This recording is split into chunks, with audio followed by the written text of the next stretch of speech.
It's Columbus Day. It marks the day that some Americans acknowledge as the day that Christopher Columbus arrived in America back in 1492. And this is really neat. We've been talking about it all morning long. A local community claims that Columbus actually has ties to our area. Our Morgan Cozier is live in Boalsburg this morning with all about that. Good morning, Morgan. Hi, Morgan. Good morning, guys. That's right. We are live at the Boal Mansion and Museum here in Boalsburg on this Columbus Day. I'm here with the museum director. This is Bob. Now, we've been talking about all kinds of cool memorabilia and artifacts that you've got here on Christopher Columbus. But this is a really neat thing. This is the Colombian exchange. This is an Eagle Scout project that was completed here. Talk about what we're looking at here.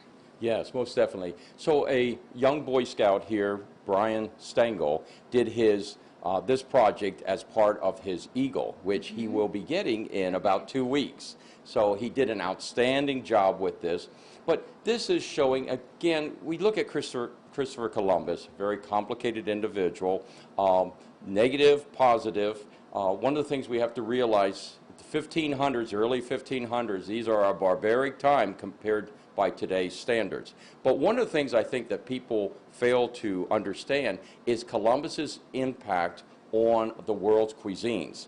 Columbus brings back from the New World many of the things that we take for granted now and brings from the Old World other items. We call that the Colombian exchange. So, for instance, we say as American as apple pie, which we have denoted right here, the apples.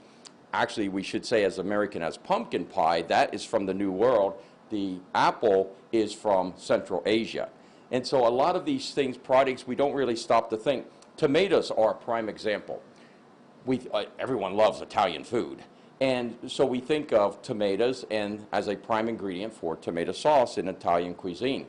However, the reality is, until Columbus, Italian food is not the way that we perceive Italian food. Columbus brings back to Europe tomatoes from the New World. And in fact, the botanists of Europe realized this is a member of the nightshade family, and they won't even eat it for a while. They're, Columbus, what are you trying to do? Poison us, because they think it's like their deadly nightshade. So it takes a while for eggplant, potatoes, tomatoes, which are all members of the nightshade family, to actually be consumed by the Europeans.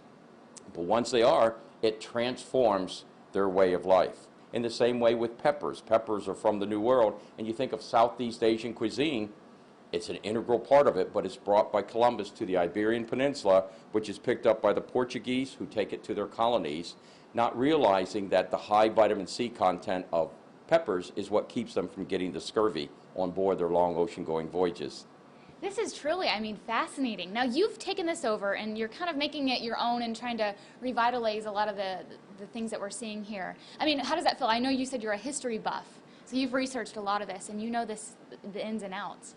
Well, I am a history buff, but again, I'm a very, very small part of this. As director of the museum, I have the opportunity to work with so many incredible people from all over the world who will come here. We have intern programs for college students.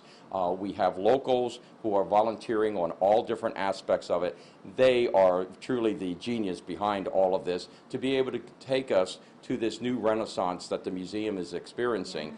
And it is incredible. This room, this vault, is a testament to their hard work. It's incredible. You took me inside the chapel, and then over the commercial break, we went inside the actual mansion, which you said 8 generations of this family. And, so much history, so many ties. And it all, it dates back right here to Center County. Yes, we're very fortunate to have such an incredible resource. Again, an opportunity for college students.